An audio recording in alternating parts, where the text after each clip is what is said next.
مدیتیشن اتصال به نور میکائو اوسوی یا همفازی با ارتعاشات و فرکانس های اوسوی، ریکی، ریوهو، سبک مخصوص استاد میکائو اوسوی.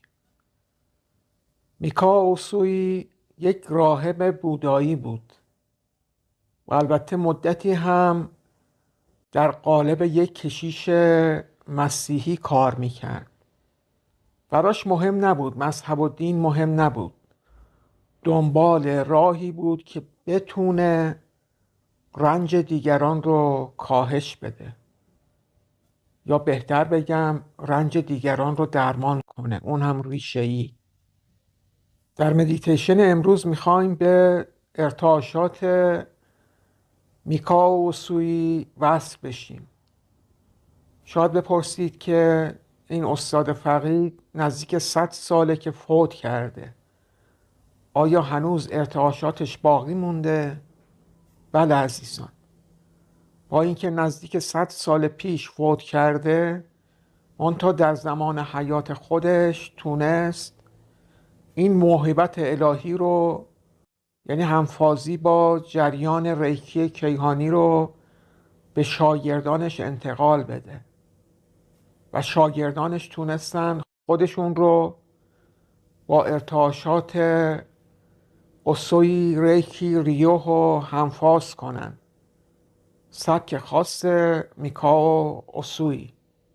و اون شاگردان تونستن شاگردان دیگری رو پرورش بدن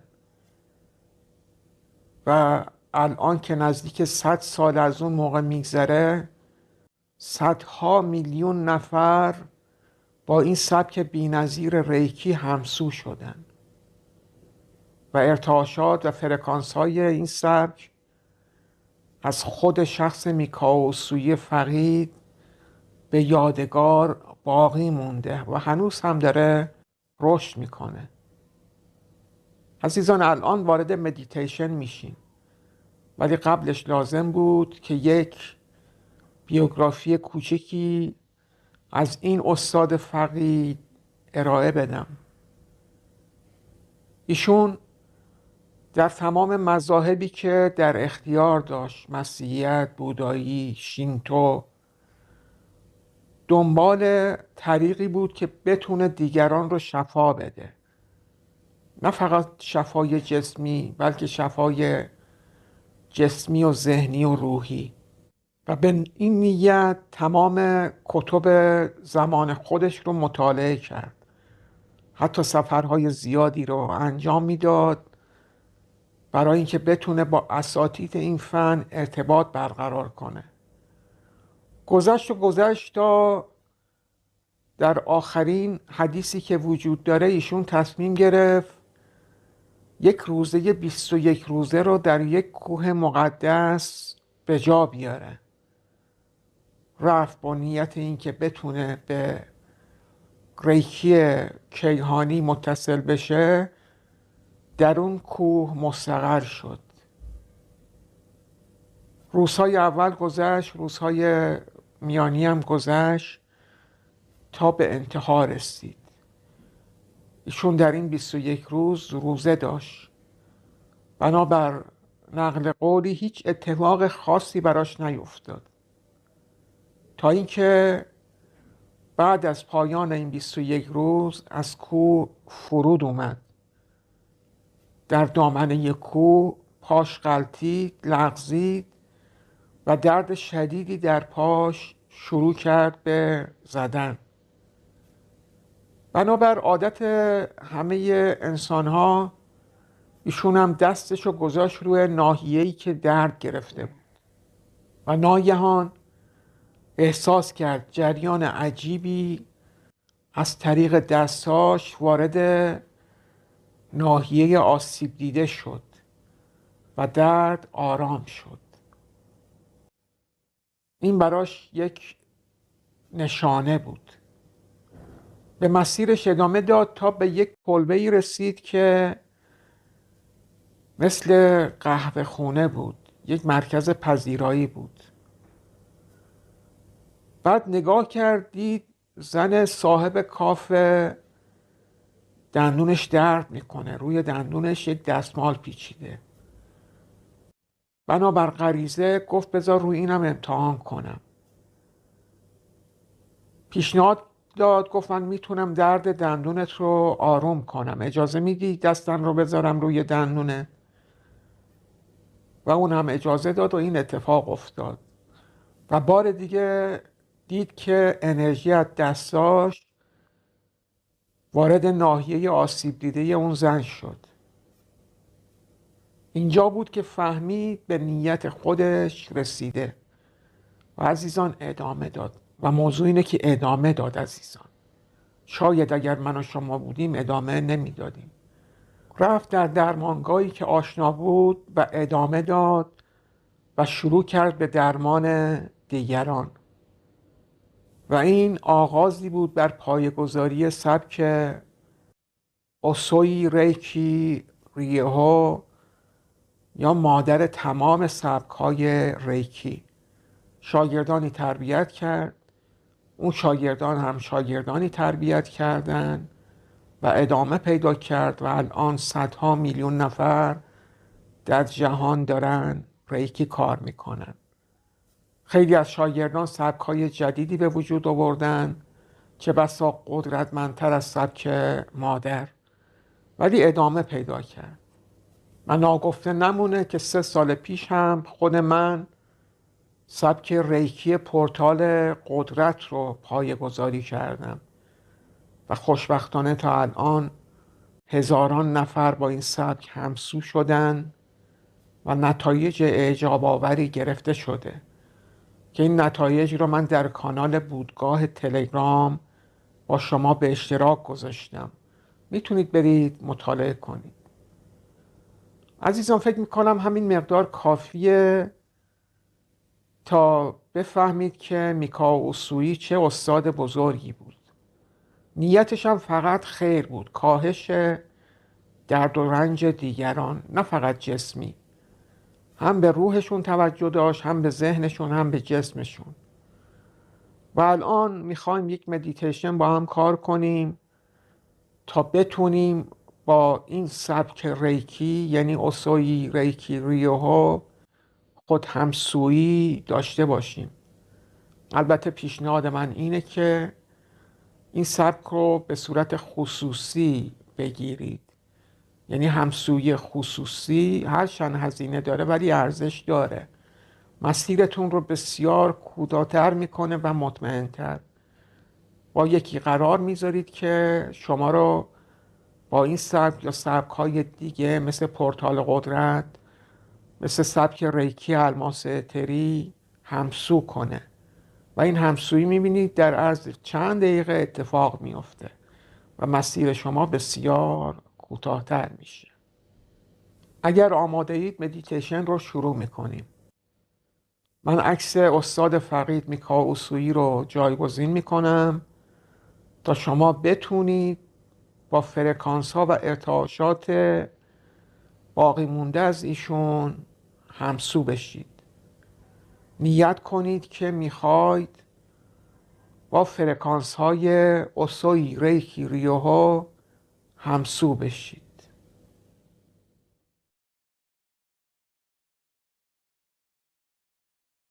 چشمانت را ببند. نفسی عمیق بکش. دم، بازدم. چند بار تکرارش کن.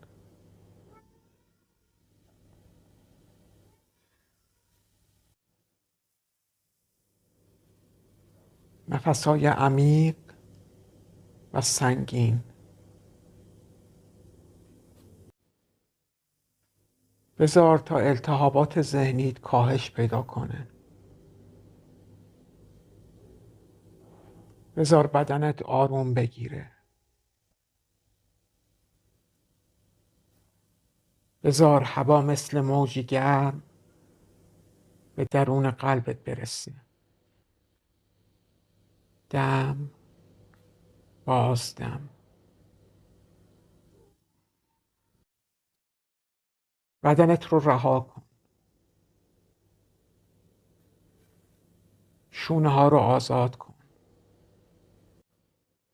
عضلات صورت شل و رها. عضلات گردن،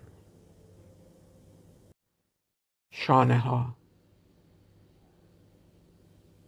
بازوها، دست ها، جلوی بدن، پشت بدن. بذار ریلکس و رها بشه و اجازه بده زمین وزن تو را نگه دارد.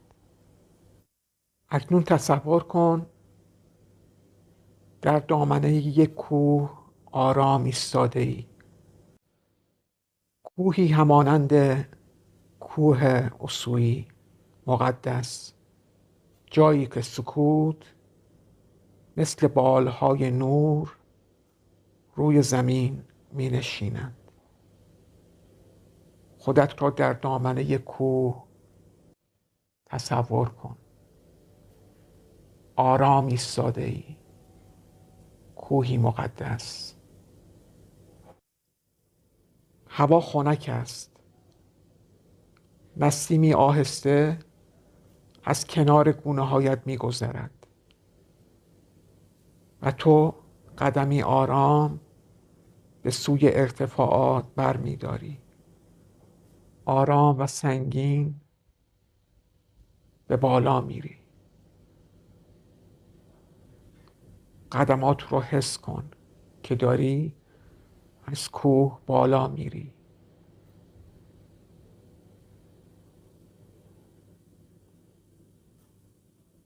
هر قدم تو را از شلوغی جهان دور میکنه و یک قدم به خودت نزدیکتر میکنه. هر قدم تو را از شلوغی جهان دور میکنه و یک قدم به خودت نزدیکتر میبره.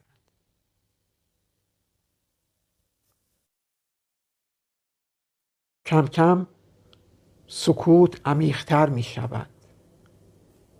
صدای ذهنت آرامتر و قلبت گشوده تر. آرام. در میان این مسیر مقدس حس می کنی نیروی مهربان در اطرافت جریان دارد. همان انرژی که روزی میکائو اوسوئی را در آغوش گرفت. بالاتر می روی تا به اوج می رسی. اکنون در بالاترین نقطه کوه جایی برای نشستن پیدا کن. روی تکه سنگی آرام بنشین. کمر راست، قلب باز، دستان روی پاها.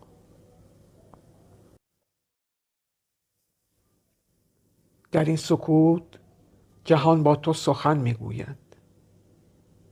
نفسی آهسته بکش. تصور کن نوری سفید، طلایی از آسمان فرو می آید. نوری نرم، گرم و زنده. این نور همان نوری است که اوسوئی دریافت. اکنون با مهربانی بر فرق سر تو می نشیند. حسش کن. گرمای آن را، آرامشش را، لبخندش را. بی قضاوت، بی انتظار. نوری را تصور کن که از آسمان فرو می آید. از روی چاکرای تاجت به درون تو نفوذ می کنه. نور آهسته وارد سرت می شود. فکرت را روشنی می بخشد. ذهن را می شوید، می برد و تنها سکوت باقی می ماند. نور به گلو میرسد، کلماتت را نرم، بیان تو را صادق و حقیقت درونیت را بیدار می کند.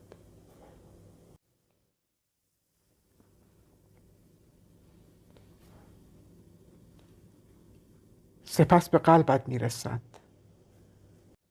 اینجا مکث کن. بگذار نور لایه لایه تمام دردهای قدیمی، تمام سنگینی ها، تمام نگرانی ها را مثل بخار از روی آب آرام بلند کند.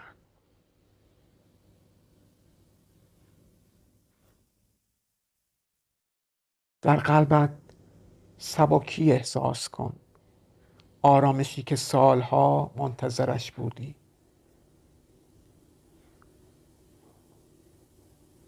نور اکنون به دستانت میرسد، گرمای عمیق، نرم و واقعی. دستانت میدرخشند مثل دو خورشید کوچک، آماده برای شفابخشی، برای مهربانی، برای آرام کردن جهان.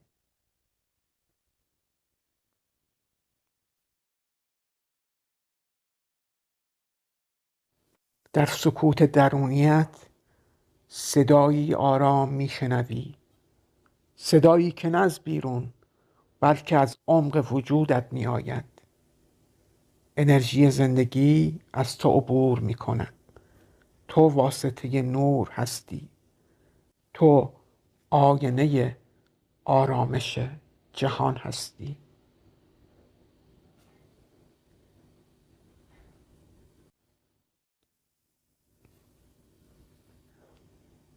اکنون چند لحظه فقط با این نور بنشین. هیچ کاری لازم نیست انجام دهی. فقط باش. نوری که سر تا سر وجودت را فرا گرفته، از روی سرت وارد شده، مغزت ذهنت رو شسته، از گلوت عبور کرده و قلبت رو پر کرده و بعد وارد دستات شده و از دستات تراوش پیدا کرده. همین رو حس کن.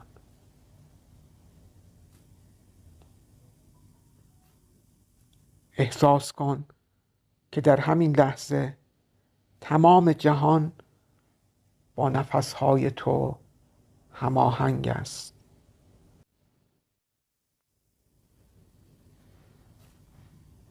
و حالا به آرامی نور را در تمام بدنت پخش کن، از سر تا پا، مثل موجی گرم که بر هر سلول بوسه میزند. تو اکنون در مسیر اسویی هستی، مسیر سکوت، محبت و بیداری.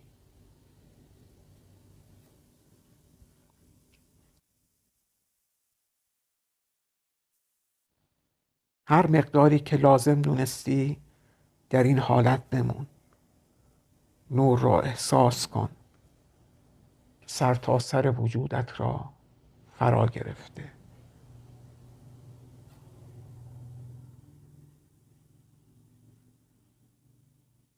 وقتی آماده بودی بدنت را احساس کن. انگشتان دست، انگشتان پا، شانه ها. نفسی آرام بکش و با یک بازدم عمیق چشمانت را آهسته باز کن. امیدوارم از این مدیتیشن لذت برده باشی. تو اکنون با نور اسویی همسو شدی. یک خود همسویی عالی. از اینکه تا پایان با من همراه بودی سپاسگزارم. تا دیداری دیگر، بدرود.